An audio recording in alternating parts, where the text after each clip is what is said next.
Ahora sí.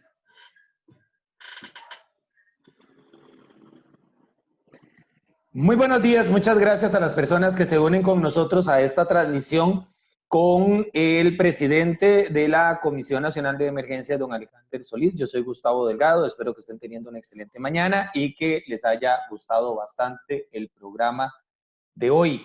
Don Alexander, bienvenido, ¿cómo le va? Muy buenos días, Gustavo. Muchísimas gracias y muy buenos días a toda la audiencia, a las personas que nos están siguiendo en este momento. Y muchísimas gracias por permitirnos también conversar un ratito con ustedes sobre el Simulacro Nacional 2020 y en esta ocasión en modalidad virtual, dada la situación que estamos viviendo por la pandemia. Muchísimas gracias de nuevo y a sus órdenes. Muy amable. Yo le voy a robar, usted comprenderá que tenerlo a usted de invitado también nos surgen algunas dudas con respecto a varias situaciones que están sucediendo. Ahora estaba leyendo los periódicos y veo que hay 135 amenazas de deslizamiento, creo que lo entendí así, en el territorio nacional. Eso evidentemente es un riesgo muy alto. Ya estamos experimentando una situación muy delicada en el cantón de Desamparados, con unas familias, con un residencial ahí. Y tal vez que nos pueda comentar, si podemos hacer un paréntesis antes de enfocarnos en el tema del simulacro, para hablar acerca de esto en primera instancia, don Alexander, ¿qué tanto los mantiene a ustedes eso, digamos, ocupados? Bueno, realmente esos deslizamientos de que usted habla son los deslizamientos más importantes que están activos y que tienen un monitoreo permanente, ya sea por medio de un comité comunal de emergencia, bueno, en todos los casos, por medio de un comité comunal de emergencia, el comité municipal de emergencia y también de nuestro departamento de información y análisis de riesgo, que es el departamento responsable de estos aspectos de la evaluación de las amenazas y las investigaciones.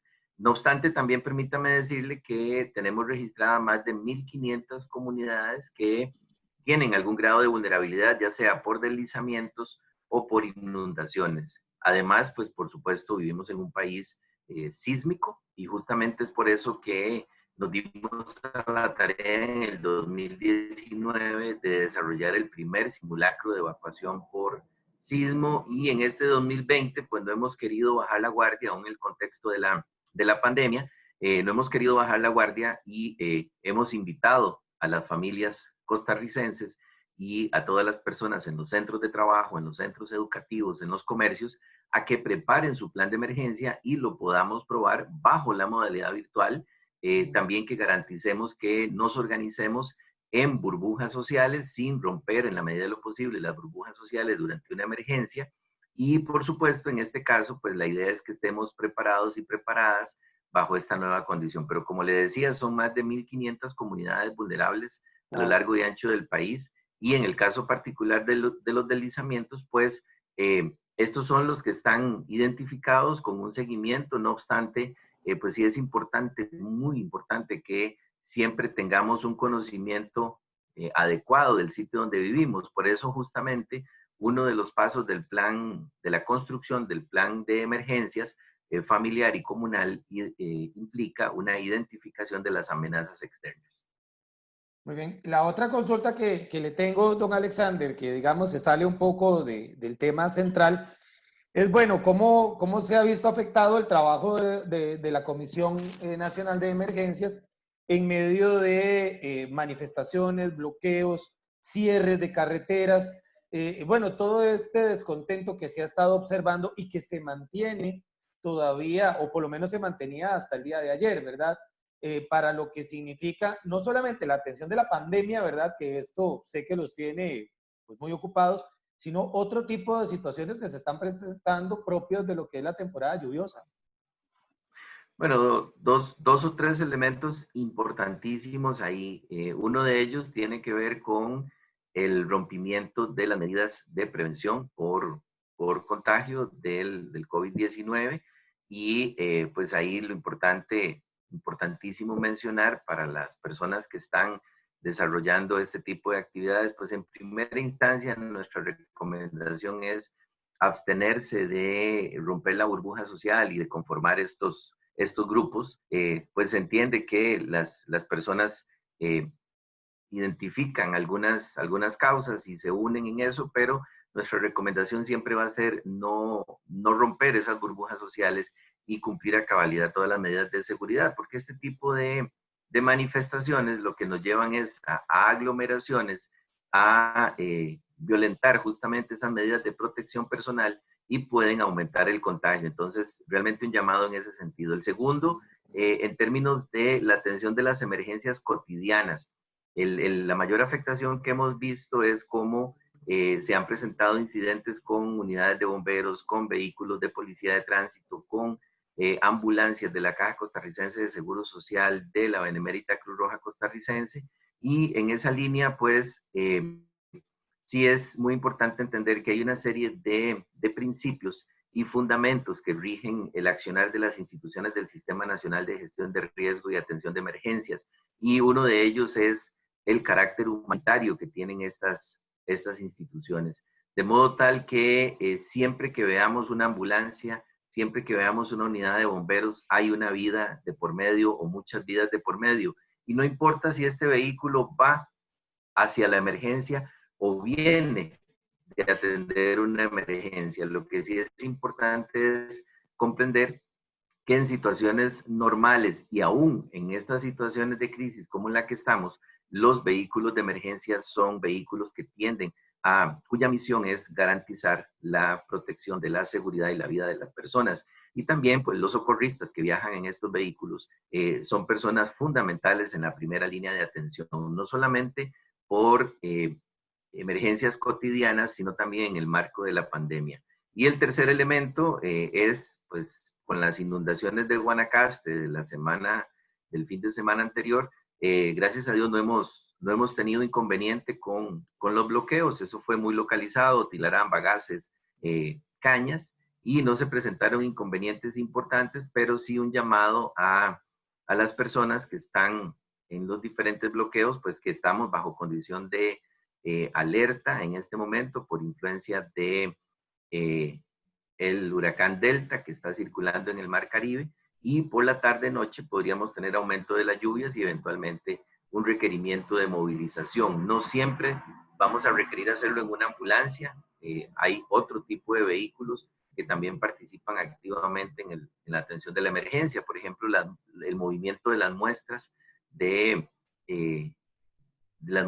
a pacientes sospechosos de COVID-19 que se mueven a los laboratorios. Es un vehículo que lleva un material que requiere ser analizado y que no debe atrasarse. La logística, por ejemplo, de oxígeno, de combustible, de gas licuado de petróleo hacia los hospitales también se ha visto afectada y hemos tenido que recurrir por medio de las autoridades policiales a el diálogo con los manifestantes para que estos insumos vitales en la logística de la atención hospitalaria también puedan llegar a su destino. Muy bien, quiero mencionar a modo de actualización que aquí estamos recibiendo el reporte de que en estos momentos hay 50 rutas que están cerradas debido a los bloqueos que se mantienen en diversas zonas del país. Muy bien, ahora vamos a concentrarnos. Le agradezco mucho, don Alexander, que haya pues sacado también el ratito para respondernos a estas inquietudes que no son solamente de nosotros, sino que estoy seguro de muchos otros costarricenses. Ahora bien, estamos a una semana de que se efectúe el simulacro nacional de sismo en su segunda edición, podríamos decirlo, y en esta oportunidad, como usted indicaba, en modalidad virtual. El año pasado se dio la primera experiencia y me gustaría que en primera instancia nos hablara acerca del resultado de la misma. En otras circunstancias, desde luego, ¿verdad? Se solicitó a la ciudadanía que colaborara y que pues aplicara los protocolos de evacuación ante un sismo. Comentemos un poco acerca de esa primera experiencia, por favor. Sí, realmente fue una experiencia enriquecedora. Más de 1.300.000 personas participaron de esta actividad y entre ellos una participación importantísima de niños y niñas adolescentes también de centros educativos, tanto públicos como privados, que superó las 700,000 niños, jóvenes, adultos también que forman parte de la comunidad educativa. Y además de eso, pues también una amplísima participación de centros de trabajo. En este caso particular, y bueno, uno de los resultados también fue que tuvimos una menor participación a nivel de lo que llamamos la categoría de sociedad civil, que en realidad es muy amplio, pero está referido más a la gente que no está en un centro cautivo, como un centro de trabajo o un centro educativo. Esta fue la población menor, no obstante este año tenemos una condición distinta. La mayor parte de funcionarios públicos, prácticamente toda la comunidad educativa está en sus casas haciendo teletrabajo o llevando la educación virtual. En el contexto de la pandemia, también muchísimas empresas privadas, todos los puestos que son teletrabajables, las personas están en su casa. Entonces hemos lanzado el reto a tanto la comunidad educativa como centros de trabajo y también a los grupos familiares para que la evacuación sea virtual. Pero enfocándonos, recordemos que el año pasado hablábamos básicamente de 3 pasos, ¿verdad? Que era identificar la salida, una ruta segura y un punto de reunión. Esos eran los 3 pasos que solicitamos el año pasado para la participación. Este año lo que se ha propuesto es una serie de instrumentos que nos permitan construir el plan de emergencias en burbuja social. Le hemos pedido, por ejemplo, a los educadores y educadoras que motiven a sus estudiantes a organizar el plan familiar de emergencia y participar activamente de la evacuación. Tenemos referencias de muchísimos centros educativos públicos y privados donde se le ha asignado a los estudiantes el trabajo de realizar el plan en familia, en su burbuja social. Como Y un también de trabajo centros extra de... clase, ¿le entiendo, don Alexander? Sí, como proyectos, trabajos extra clase. Buenísimo, qué buen apoyo, ¿no? Sí, definitivo, ha sido maravilloso. Incluso como nota interesante se lo comento, algunas autoridades que participan activamente en la atención de la emergencia, por ejemplo, la directora general de salud me decía el otro día, mire, aquí estoy trabajando por ustedes, porque a mi hija le asignaron el proyecto en el colegio y aquí estoy construyendo el plan familiar. Y Buenísimo. muchísimas personas nos hemos reunido con los grupos a nivel nacional de docentes del Ministerio de Educación Pública. Se ha instruido a las diferentes regiones a participar activamente y también con centros de trabajo. De hecho, hemos desarrollado una campaña interesantísima donde las personas nos han estado enviando fotografías, imágenes, donde ingresan al sitio, al micrositio para hacer el registro y para hacer todos los pasos del proceso de preparación. Así que el reto está ahí.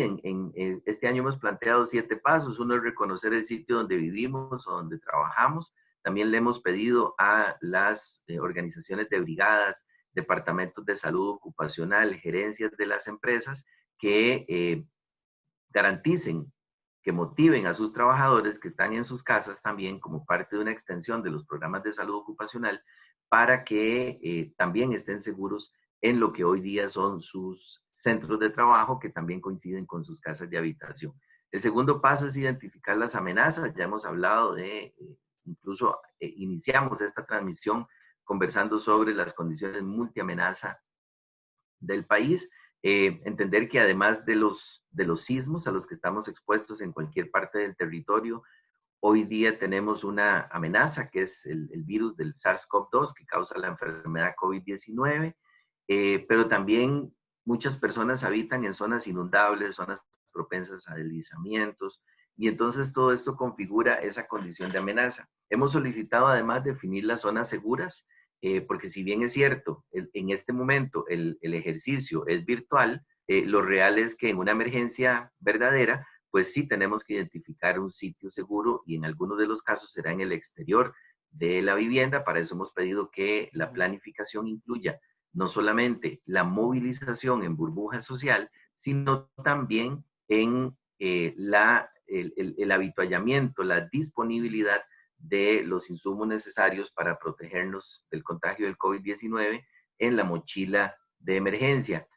Para eso le hemos pedido a las personas que definan una zona segura, que preparen un croquis también para evacuación. Ese croquis debe indicar las zonas peligrosas dentro de la casa, las zonas seguras dentro de la casa, la ubicación de los insumos como la mochila de emergencia, la ubicación también de los sitios peligrosos que hay que considerar durante la evacuación, la ubicación de las llaves. Por ejemplo, en los incendios muchas veces las personas no encuentran las llaves a tiempo y lastimosamente pierden la vida o se lesionan dentro de las casas. Elaborar el maletín de emergencia, identificar, es el paso número 6, identificar las tareas de cada persona en su vivienda y practicar en familia, en burbuja social, como se conoce hoy día, este plan. No olvidemos que hay algunas acciones prioritarias en esa distribución de las tareas. Por ejemplo, adultos mayores, personas con discapacidad, niños y niñas. Debemos de definir bien esas funciones para que nadie se nos quede durante una emergencia. Y tal y como lo hicimos el año anterior, también recordemos las mascotas. Muchas veces durante un sismo, durante un incendio, los niños sobre todo pierden la vida porque se devuelven a traer a su mascota, porque nadie se acordó de la mascota. Y entonces a veces no solamente hay un tema de el sufrimiento animal, sino también un tema de que se arriesga la vida muchas veces por no estar preparado para rescatar también a nuestra mascota durante una situación de emergencia. Claro.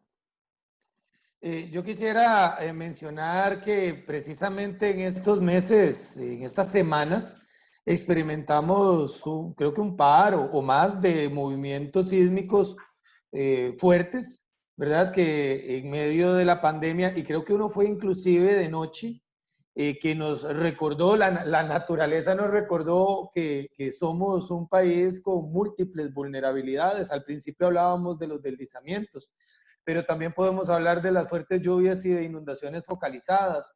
En algún momento, es un fenómeno meteorológico que un huracán o una tormenta tropical, ¿verdad? Que son más bien comunes para nosotros en cierta época del año. Ahora, pues tenemos también los sismos y tal vez estamos tan concentrados en el tema de la pandemia y en esto de estar lavando las manos y que las burbujas y que el estrés también económico, que por supuesto que es importante, a todo a esto prestarle atención, pero esto también es realmente importantísimo y que llega a salvar vidas, ¿verdad, don Alexander? No podemos pasar por alto que en medio de la pandemia tenemos otras circunstancias como país que también nos afectan y que requieren de nuestra preparación y de nuestra acción. Sí, realmente, y aquí aprovecho para hablar un poquito también sobre el tema el COVID-19 y la transmisión del virus que lo causa. Y vamos a ver, espero no ponerme muy teórico, pero un poco cuando hablamos de los temas de riesgo, tenemos que trabajar mucho el tema de percepción.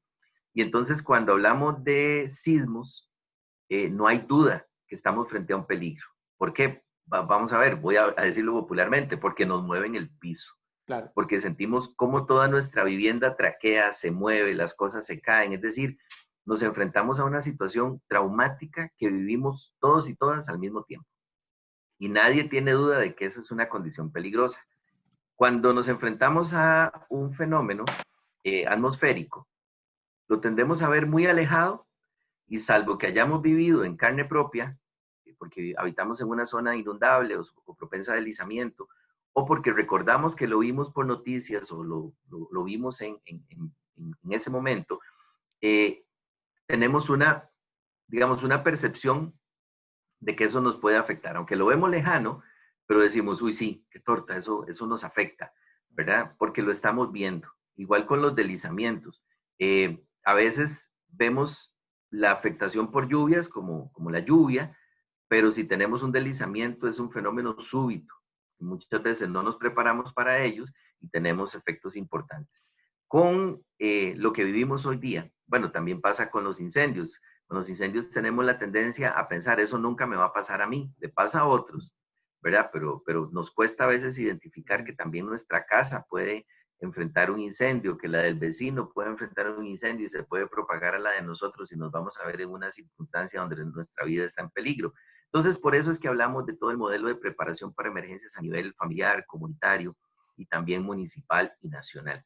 En el caso de la pandemia, es un tanto distinto. Miren, en el caso de la pandemia, es casi que personal, ¿verdad? Es decir, mis prácticas son las que exponen a riesgo a otras personas y difícilmente vamos a tener esa percepción del riesgo porque lo único que sabemos, lo vemos por noticias, pero no tenemos la posibilidad ni de olerlo, ni de sentirlo hasta que no enfermamos y ya es muy tarde, ¿verdad? Entonces, la participación temprana, la preparación temprana, para cualquier circunstancia, para cualquier amenaza, ha permitido, permite más bien poder reducir esa pérdida de vidas y esa exposición a los factores de riesgo. Así que mi mensaje muy claro en esto es, hay que prepararse, hay diferentes tipos de amenaza. Estamos hoy día conociendo incluso lo que llamamos la amenaza sanitaria, la amenaza biológica, y que también tenemos que trabajarla en el contexto de un país con múltiples factores de riesgo, un país propenso a inundaciones, a sismos, a deslizamientos, y que cada acción que nosotros desarrollemos hoy día, miren, hasta la acción más elemental, como por ejemplo la celebración de la vida, del nacimiento, del cumpleaños, la tenemos que hacer con todas las medidas de seguridad e higiene que hemos recomendado a la población, con todas las medidas necesarias, el COVID-19, y por eso es que también buscamos que la población se prepare para atender emergencias aún en el contexto en el que estamos. Bueno, y qué bueno aquí que usted está compartiendo el micrositio simulacro.cr, donde están todas las instrucciones, incluso el elemento más básico que hemos hablado, que son los 3 pasos para participar. El primer paso es unirse llenando un formulario que está en línea, ahí lo tenemos en pantalla. El segundo paso es prepararse, que es un poco de todo lo que hemos venido hablando, donde hay varias guías que nos permiten prepararnos, no solamente los 7 pasos del plan, sino también cómo preparar el maletín, cómo preparar nuestro croquis, cómo deben actuar las organizaciones bajo esta nueva modalidad del simulacro y de la planificación para emergencias, y cómo desarrollar el plan de emergencia, ya sea en nuestro centro de trabajo o en nuestra vivienda. De hecho, bueno, y el tercer paso, que es la participación, esto mediante la descarga de una aplicación móvil que nos va a permitir registrar nuestra participación y obtener pues, los insumos necesarios para el desarrollo del plan de emergencia. Y les decía que todo este proceso de preparación también lo hemos cargado en tutoriales, en un video animado muy interesante que nos lleva en el paso a paso, en el paso a paso de los 7 pasos de cómo prepararnos para el simulacro. Excelente, muy bien. Bueno, aquí tenemos, como usted indicaba, don Alexander, el micrositio simulacro.cr, que estamos invitando a las personas a ingresar, perdón, y seguir los pasos que ya hemos mencionado, ¿verdad? En primera instancia, unirse llenando el formulario, luego prepararse y por último, y por supuesto, yo creo que lo más importante es participar de hoy en 8 días, precisamente el próximo martes 13 de octubre, del simulacro nacional, que en este caso es de evacuación por sismo, igual que sucedió el año pasado. Y en esto tengo la duda, don Alexander, de que si en un corto o mediano plazo, me refiero a una nueva edición, se pensará en hacer evacuaciones ante otros tipos de fenómenos de la naturaleza, o básicamente todas las evacuaciones son iguales, no sé, o se podría pensar en evacuación por inundación o evacuación de otro tipo. Pregunto. Sí, vamos a ver, el principio elemental es el hogar, ¿verdad? Es donde inicia todo el proceso de planificación. Entonces nosotros a lo largo de los últimos 30 años hemos promovido la organización y y la planificación para emergencias desde nuestra casa, la comunidad, el municipio, los centros de trabajo y el país, ¿verdad? Entonces esos son, digamos,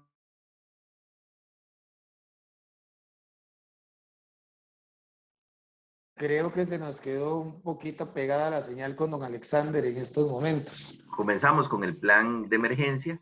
Ese plan, y lo hemos tomado así como lo más sencillo, porque también todo el proceso de organización para emergencias debe empezar desde lo más elemental a lo más complejo. Es un proceso gradual, y perdónenme el término que voy a utilizar, pero es de entrenamiento. O sea, tenemos que entrenarnos para poder reaccionar adecuadamente en una situación de emergencia, y eso hemos venido haciendo durante los años. Entonces, digamos que planes de evacuación por incendio y por sismo son muy similares en términos de cómo estructurar el plan, cómo movilizarnos, buscar un sitio seguro cercano a la vivienda. Planes de evacuación por deslizamiento, por ejemplo, llevan una especificidad vinculada, por ejemplo, a esas 135 comunidades que están amenazadas por un deslizamiento. Los planes de evacuación por inundación también llevarán, ahí estaríamos hablando ya prácticamente de una cobertura nacional, pero muy focalizada en los cantones. Entonces sí, hemos visualizado que en los próximos años el simulacro podemos darle esa especificidad. Para este año, por ejemplo, nosotros habíamos previsto focalizarnos más en las comunidades.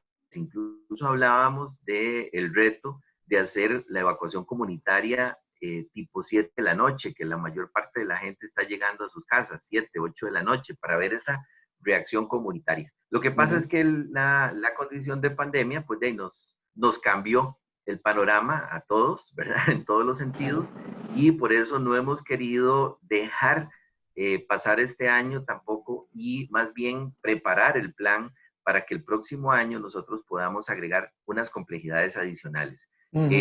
Por ejemplo, una de las expectativas que tenemos también es que por medio de los comités municipales de emergencia podamos en próximos años, el Día Nacional del Simulacro, decir, bueno, vamos a evacuar 30 comunidades, por poner un número, ¿verdad? En este momento, bueno, vamos a evacuar 30 comunidades, y entonces comenzamos con el proceso de organización de esas comunidades, para que además de la evacuación general, podamos decir, sí, es que hubo un sismo y estas comunidades que están propensas a deslizamiento evacuaron además porque vimos riesgo para esas comunidades. Entonces vamos a practicar dos tipos de amenaza, como usted lo mencionaba, o podríamos crear un ejercicio simulado y decir, tuvimos un sismo durante un periodo de inundaciones, entonces las comunidades propensas a inundación tienen que evacuar. O como nos pasó, por ejemplo, en Cinchona, ¿verdad? Que 1 hora, 2 horas después del evento principal, tenemos un flujo de lodo que va afectando comunidades, y entonces habrá que practicar eso. Pero queremos empezar primero por tener bien afinados los planes familiares de emergencia, para después comenzar a trabajar en la propuesta comunitaria. Le voy a confesar algo, por ejemplo, eso que usted menciona y se me estaba olvidando, en nuestras expectativas de este año, no solamente estaba el tema que le había mencionado comunitario, sino que íbamos a configurar la participación de 5 comunidades que están certificadas como preparadas para tsunami, un proyecto lindísimo que manejamos con la Universidad Nacional en comunidades costeras que ya tienen sus mapas de amenaza por tsunami. Y entonces la idea era también probar eso. Ya se han instalado sirenas en algunas localidades, las comunidades están organizadas, entonces queríamos relacionar eso. Bueno, eso lo haremos el próximo año, con la fe puesta de que ya para la fecha del simulacro vayamos saliendo de esto, y aún posiblemente con algunas medidas excepcionales en esta nueva normalidad, pero que ya podamos ir avanzando más. Y si no, pues con calma, porque lo más importante es salir de esta fase de pandemia. Si no, en el 2022 sí lo haremos como corresponde, y con una gran participación comunitaria. Claro, claro. Quiero mostrarle algo, vean. No sé si se aprecia, ahí se ve, ¿verdad? Sí, Claro, claro. las letras se ven al revés porque es así, la cámara, ¿verdad? Pero aquí Ajá. tenemos ya descargada la app que es Simulacro CR, ¿verdad? Vamos a invitar a la gente. Aquí creo que hay un reflejo, pero bueno, por ahí se ve que dice este 2020 también nos preparamos. El mapa estará disponible los días que se activen reportes para practicar o realizar el simulacro virtual. Es la aplicación que está solicitando también, está invitando la Comisión Nacional de Emergencias para que todos los que tienen un teléfono inteligente la descarguen y de esta manera también participen de este simulacro que, repito, arranca la próxima semana, será el próximo martes 13 de octubre. Le deseo muchos éxitos, don Alexander, en este ejercicio que desde luego se valorará a partir de la participación de la ciudadanía. Esperamos que sea masiva. Me alegra muchísimo que ya los centros educativos estén también poniendo a los estudiantes a realizar trabajos. En este caso, pues también ahí están papás y mamás ayudando, colaborando y entonces el mensaje se sigue replicando más allá del estudiantado.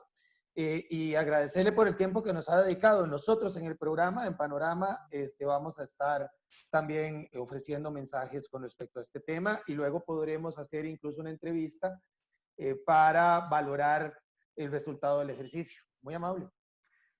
Muchísimas gracias, Gustavo. Que tengan muy buenos días y también muchísimas gracias a todas las personas que nos están siguiendo. Invitarles a participar del ejercicio, invitarles a inscribirse. Es muy sencillo. Primer paso, unirse. Segundo paso, prepararse. Nos queda una semana todavía de preparación para quienes aún no han iniciado ese proceso.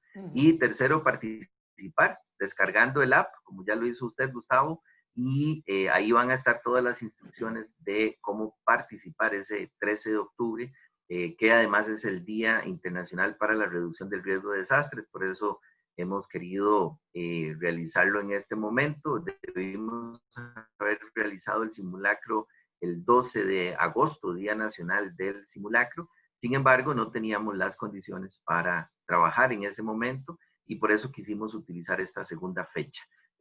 Por favor, participemos activamente. Esto es un tema de seguridad para nuestras familias. No olvidemos que debemos hacerlo en el contexto de la pandemia, organizándonos en burbuja social y que nuestra mochila de emergencia, que ya debe estar lista desde siempre, debe contener la mascarilla, la careta, el alcohol, los pañitos higiénicos, el desinfectante para el sitio donde tengamos que ir si tenemos que enfrentar una emergencia mayor. Muchísimas gracias. Muchísimas gracias. Yo quiero invitar a todas las personas que nos están acompañando, en primera instancia, que nos escuchen mañana a partir de las 7 de la mañana en el programa Panorama.